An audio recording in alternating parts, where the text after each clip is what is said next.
साथ संगत जी, प्यार से कहना जी, धन निरंकार जी। साथ संगत जी,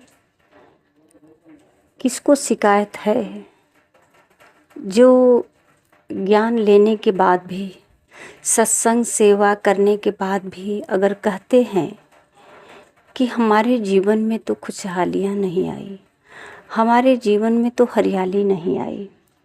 साथ संगत जी, अगर ऐसा भाव होता है कि हम सत्संग तो करते ही हैं, सेवा करते हैं, पर हमें यहाँ कोई परिवर्तन, अपने अंदर बदलाव नहीं आता है।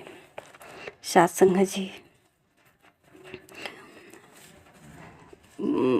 बहुत समय से सुनते आ रहे हैं ये बात कि हमारे घर के माता पिता भी कहते हैं, गुरुजन भी कहते हैं और सत्संग में भी ये बात बताई जाती है। तो शायद सत्संग में सुन पाते हैं या नहीं, या अपने माता पिता का वचन का पालन करते हैं या नहीं। कोई बड़ बुजुर्ग के पास बैठकर कुछ क्षण उससे बातें चित करते हैं कि नहीं, उनके अनुभव को जानना चाहते हैं कि नहीं। तो सत्संग जी वो बताते हैं कि किसी की निंदा नहीं करनी चाहिए। ये कहते हैं कि निंदा करने से, उसकी चुगली करने से परहेज रखो, क्योंकि महापुरुष कहते हैं कि जिसका हम चुगली करते हैं, जिसका निंदा करते हैं, उसका निंदा करने से मन तो खराब होता ही है, पर उसका किया हुआ जो कर्म का जो दंड मिलने वाला है उसे, उसका पात्र हम बन जाते हैं। तो इसलिए जो है संत महापुरुष परहेज रखते हैं, कहते हैं कि किसी का चुगली ना करो। जिस तरह अपने घर में गंदगी, दूसरे का घर का गंदा लाकर गंदगी करना, उसी प्रकार किसी और का विचार करके अपने विचार को गंदा करना, अपने मन को गंदा करना होता है। और ये तो गंदा हुआ सो हुआ, पर सत्संग जी उसका जो परिणाम मिलने वाला है वो तो उसका भागीदार हम हो जाते हैं। सत्संग जी, ये जो चुगली वाली बातें होती है, ये बहुत अच्छा लगता है। हम सुनते बहुत प्रेम से हैं, ये सच है, इसे परखा है अपने जीवन में कि सत्संग के ही कुछ बहनें हैं या महापुरुष हैं, उनके लिए थोड़ी सी समय अगर सोचा जाए कि आइए कुछ चर्चा किया जाए, कुछ समय है, खाली समय में बैठकर कुछ बातें किया जाए, या चाय पीने के बहाने घर आइए, कुछ सेवा का अवसर दीजिए, सत्संग चलिए। तो समय से सत्संग भी नहीं जा पाते और चर्चा करने के लिए भी कितने महापुरुष तो ये भी कह देते हैं, अरे कहाँ समय मिलता है, आप जैसे फुर्सतहाँ नहीं है ना, बहुत सारे घर में जिम्मेदारियां हैं।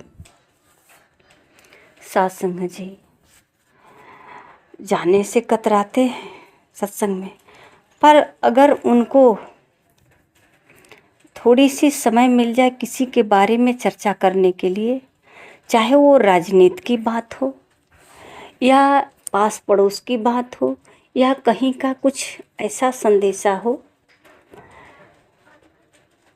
इन सब के लिए समय मिल जाता है। एक साथ बैठ कर के बहुत समय तक सुनते हैं, बहुत रस आता है, और सुनने में भी रस आता है, कहने में भी रस आता है, बहुत अच्छा लगता है। बस इतना ही तक नहीं कि हमने कुछ कहा एक से और सुना एक से, तो चलो यहीं तक ही सीमित रह जाए। हम दो मिलकर बातें किए, किसी का चुगली किए, चलो यहीं तक सीमित रह जाए, नहीं। जहाँ तक अपना जान पहचान होता है, जहाँ तक प्रेम व्यवहार होता है, प्रयास यही रहता है कि ये खबर वहाँ तक पहुँचा दूँ। हाँ हाँ, फलाने के घर में ऐसा हुआ है, फलाने के घर में ऐसा हुआ है, पता है आपको। ये खबर सुनाने में बहुत आनंद मिलता है, बहुत अच्छा लगता है। पर सत्संग जी, संत महात्मा इसको परहेज करने के लिए कहते हैं, ये बात नहीं सुनाई देती है। कहते हैं कि जहाँ भी बैठो केवल सत्य का प्रचार करो, सत्य ही बरतूं, सत्य ही बांटूं, सत्य है मेरा कारोबार। इस संसार जी की बाड़ी है, मेरा कारोबार ही सत्य है। अगर एक दिन में 4 लोग से मिलते हैं, 2 लोग से मिलते हैं, 5 लोग से मिलते हैं, 10 लोग से मिलते हैं, तो प्रयास रहे कि जिस कार्य से मिलते हैं वो तो हुआ सो हुआ, पर थोड़ा बहुत ज़रूर इस सत्य का भी चर्चा होना चाहिए। यही मेरा कारोबार है, ये सत्य का चर्चा करना ही मेरा धर्म है। और इसको चर्चा करते करते सत्संग जी, जिस तरह से हम बर्तन को रगड़ते रगड़ते उसे इतना चमकीला कर देते हैं, हो भी जाएगा। अगर एक पेंट किया हुआ दीवार है, उस दीवार पे हम रगड़ेंगे तो रगड़ते रगड़ते अब तो जानते हैं वहाँ की हालत क्या हो जाएगी। इसी प्रकार जो मानव के मन पे विकार है, जो मानव के अंदर किसी के प्रति बैर, नफरत, ईर्ष्या, द्वेष, घृणा, जलन का भाव जो जमा हुआ है, इस चर्चा से धीरे धीरे रगड़ते रगड़ते रगड़ते ये मन धीरे धीरे निखरता जाता है, साफ होता जाता है। और सत्संग जी, इस मन से विकार दूर हो जाता है। ये संतों महापुरुषों का कथन जब हमारे दिलो दिमाग में उतर जाता है, इसको हम कर्म बना लेते हैं, तो सत्संग जी हमारे जीवन में खुशहाली ज़रूर आती है। हम इसे नज़रअंदाज कर देते हैं। अगर कहीं मिलने भी जाते किसी से,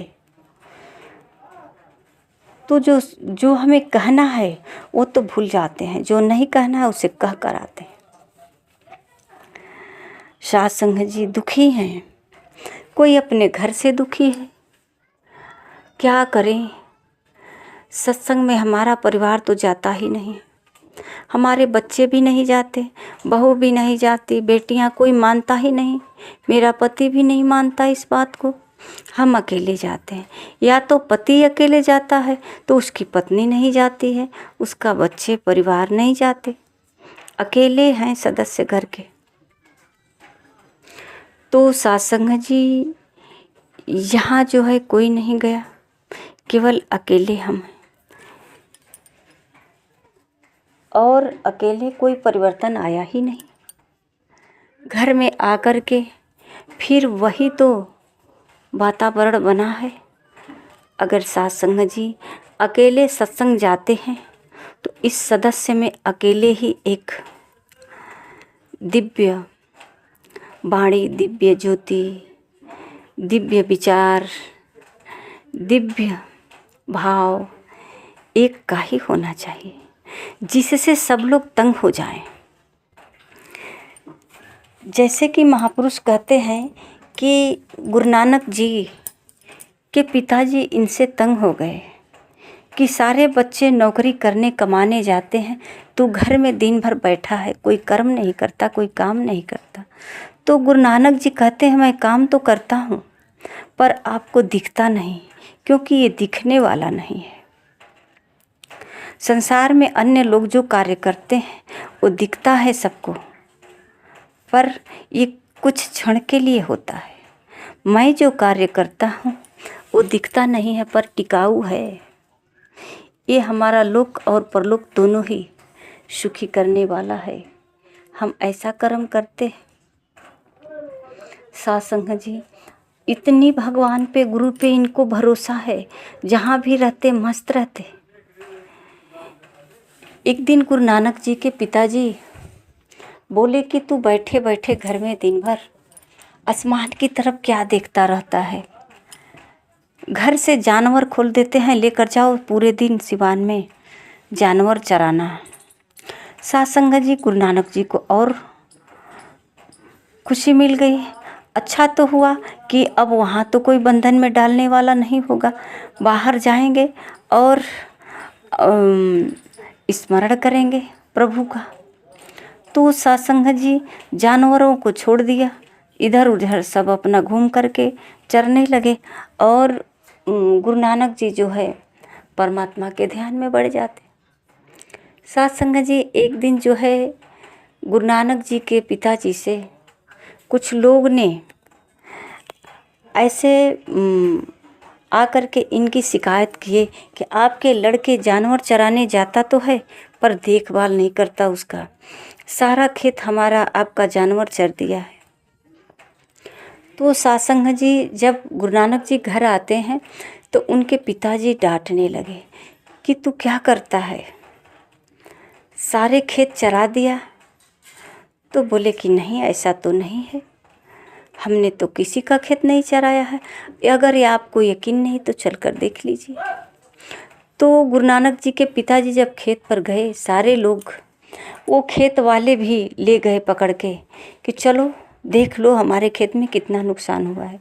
गुरु नानक जी तो कह रहे हैं कि नहीं, ऐसा नहीं है, मैं कह रहा हूँ ना कि मेरा खेत चर दिया है।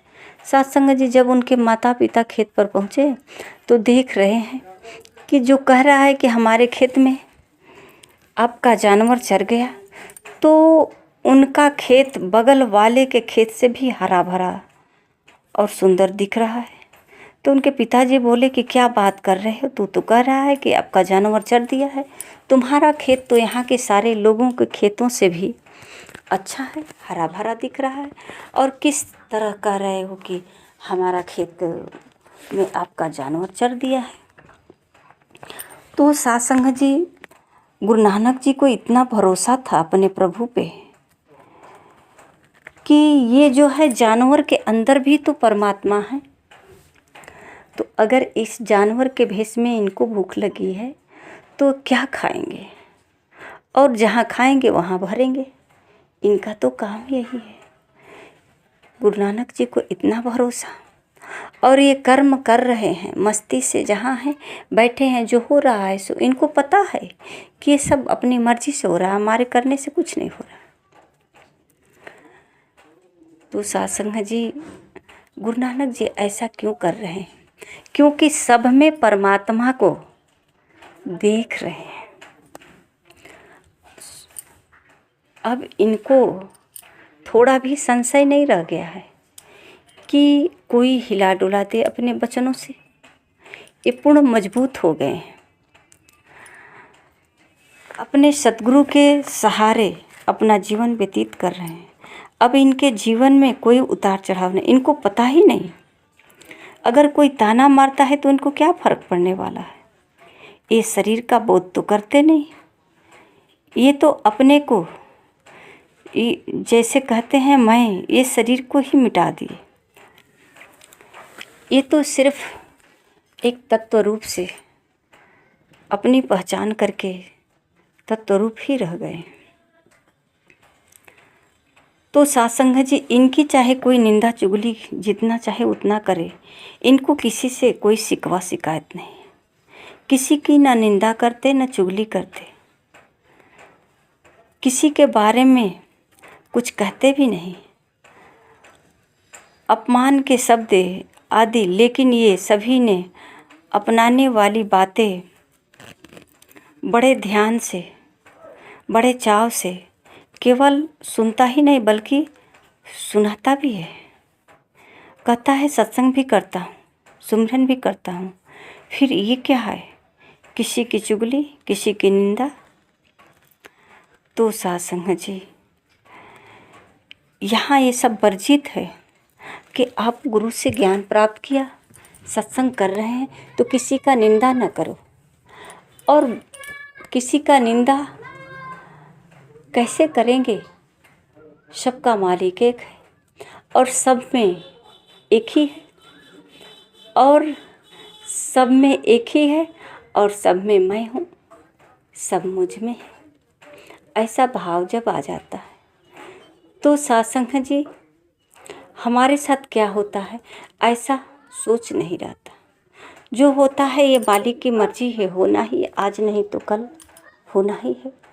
एक उदाहरण देते हैं महापुरुष कि एक बहन जी जो है अपने पति से पूछती हैं कि आपके घर में आप अकेले होंगे तो शादी होगी, आपके घर में कितने हैं। उनको ये था कि हमारी शादी जिस घर में हो उस घर में केवल हम 2 लोग ही रहें। तो सासंग जी उसने जो है अपने शादी करने के लिए अपनी माँ को छुपा दिया, बताया ही नहीं लड़की से कि मेरी माँ भी है। और सासंग जी शादी हो गई। जब लड़की घर में आई तो उसे कुछ दिन रहकर पता चला कि इस घर में कोई बूढ़ी माँ भी है और उनको पैरालाइज है, सेवा करना है। वो छोड़कर चली गई तलाक देकर, बोली कि मैं तुम्हारी माँ को नहीं संभाल पाऊँगी। तो सासंग जी जब वो छोड़कर चली गई तो उनके पेट में बच्चा था। नहीं, वो चली गई, शायद चली गई तो अपना कहीं और जगह शादी कर ली। और जब शादी कर ली तो उनका जो बच्चा हुआ उस बच्चे को पैरालाइज हुआ। तो शायद सासंग जी ये कहानी है, हकीकत है, मालूम नहीं, पर महापुरुष उदाहरण देते हैं। तो कहते हैं कि ये जब दोनों लोग कहीं मिलते हैं, कहीं बाहर स्टेशन पर मिले होंगे, मेला बाज़ार में मिले होंगे, मार्केट में कहीं मिले होंगे, तो वहाँ जब देखते हैं तो ये व्हील चेयर पर एक बच्चा को ले करके जा रही थी। तो दोनों में जब आमना सामना हुआ, बात हुई, तो बोली कि ये मेरा बेटा है, इसको पैरालाइज हुआ है। तो सासंग जी यहाँ महापुरुष ये बताते हैं कि अब अपने बच्चे को तलाक देकर कहाँ जाएगी। अब तो बच्चे को पैरालाइज हुआ है, छोड़कर कहाँ जा सकती है। जब तक बच्चे की सांसें रहेगी ढोती रहेगी। तो महापुरुष कहते हैं कि जब ये कार्य अपने सासू माँ के समय ही कर लेती, अपनी सासू माँ का सेवा कर लेती, तो कुछ दिन की तो बात है, बहुत रहती तो 5 साल 4 साल, कितना रहेंगी, 10 साल, इसके बाद तो शरीर छोड़ना ही छोड़ना है। तो आगे के लिए इनको मुक्ति मिल जाए, यही है मुक्ति धाम। कि हम अपने कष्टों से मुक्त पाना चाहते हैं तो समस्याओं का सामना तो करना ही पड़ेगा। ये जो हमारे सामने प्रसाद रूप में जो आया है दुख और सुख, तो इसका ग्रहण तो करना ही पड़ेगा। तो वो बहन जी जो है ठुकरा कर चली गई, उनके हिस्से में ये है सेवा। अगर किसी के माँ की ऐसी हालत हो और उनके बच्चे छोड़कर चले जाएं, अगर बेटी छोड़कर अपनी माँ को चली जाए तो उसके पास सेंस है, वो समझ सकती है कि हम माँ का नहीं करेंगे तो फिर कौन करेगा। अगर अपनी माँ का कर सकते हैं तो अपनी सासू माँ का क्यों नहीं करेंगे। सासू माँ का कौन करेगा, हम ही तो इनकी बहू हैं। तो सासंग जी कहीं न कहीं हमसे भूल चूक हो जाती है और अपने ही कर्मों का दंड हमें भोगना पड़ता है। तो सासंग जी ये जो माँ है, ये माँ का जो अवस्था जब आया है तो ये सेवा करने का बच्चों पे ही आधारित होता है कि अब ये माता पिता जब बुजुर्ग अवस्था में आ जाएंगे तो इनका संभाल बच्चे ही करेंगे और बच्चे ठुकरा देंगे तो सासंग जी ये जब ज्ञान प्राप्त हो जाता है सतगुरु से कि परमात्मा किस में है, कहाँ है, नहीं है। महापुरुष तो कहते हैं परमात्मा कण-कण में है और प्रेम से प्रकट होता है, प्रेम का दूसरा रूप परमात्मा ही है। तो सासंग जी जब परमात्मा प्रेम से प्रकट होता है, और ये बहुत पुरानी उदाहरण भी देते हैं कि प्रेम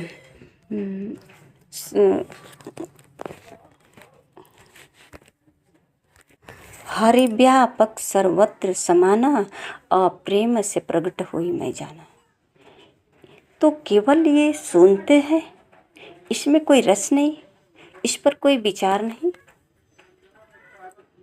इसमें आनंद नहीं आया कि परमात्मा सब में है और प्रेम से प्रकट होगा।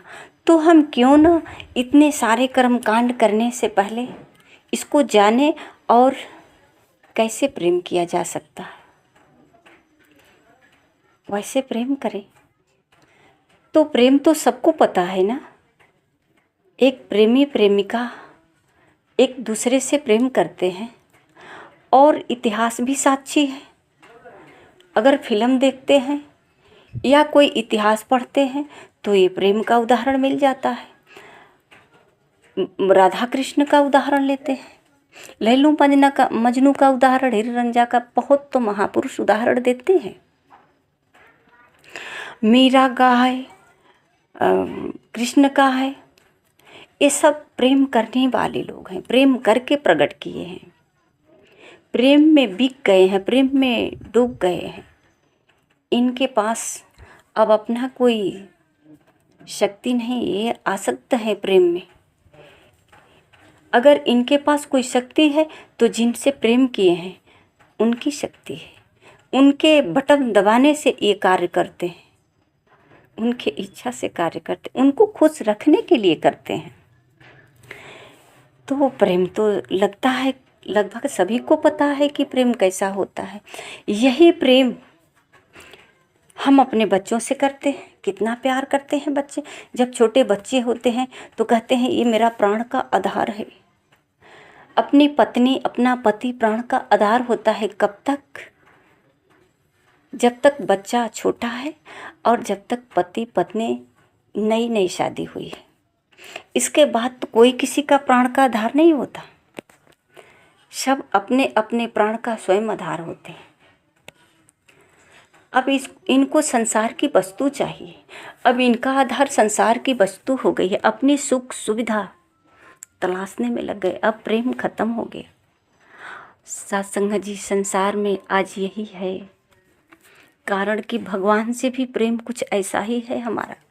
जब तक हमें कुछ चाहिए तो हम भगवान के नाम से किसी मंदिर में किसी मूर्ति में सीमित करके रख देते हैं, किसी कैलेंडर में।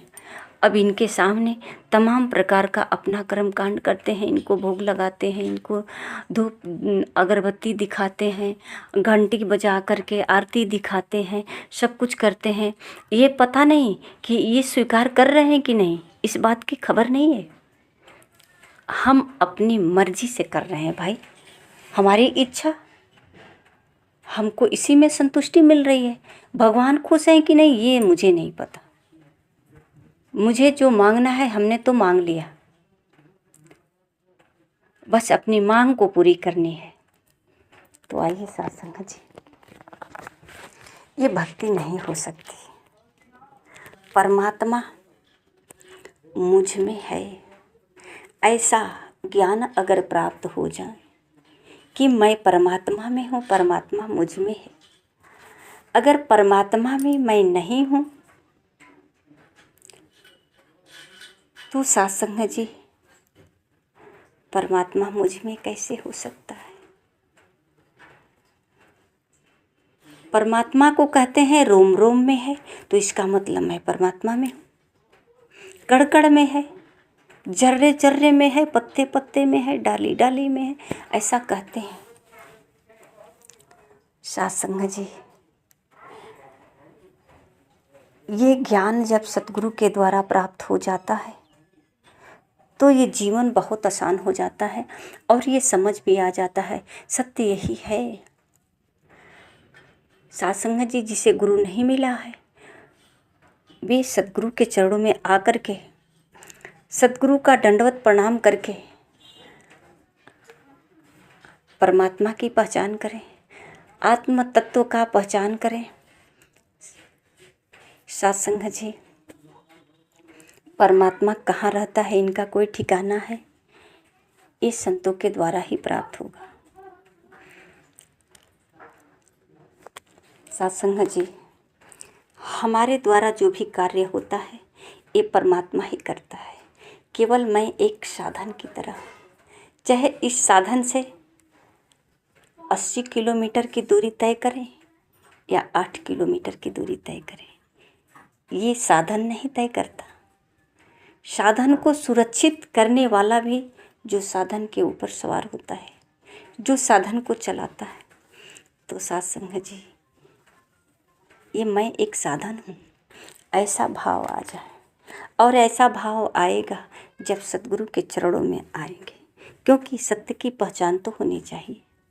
साथ संगत जी, पहचान कर लें, ये न भूलें कि मुझे ज्ञान ये तो है कि अहंकार ठीक नहीं है, क्रोध करना ठीक नहीं है, जलन करना ठीक नहीं है, किसी को दुख देना ठीक नहीं। पर ये नहीं ज्ञान है कि ये हमारे अंदर है कि नहीं, यही जानकारी लेनी है। साथ संगत जी, प्यार से कहना। धन्य निरंकार जी।